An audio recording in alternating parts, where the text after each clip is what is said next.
রাত প্রায় 1:47।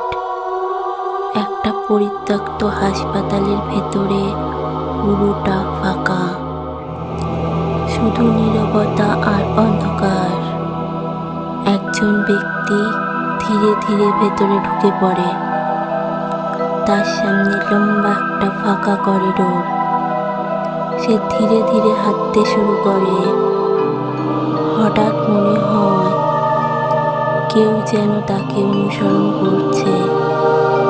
সামনের রুমে ঢুকে সে দেখে সব কিছু একদম ফাঁকা, কিন্তু তার পেছনে একটা ছায়া দাঁড়িয়ে আছে, একদম নীরব, না নড়ছে না কোনো শব্দ করছে।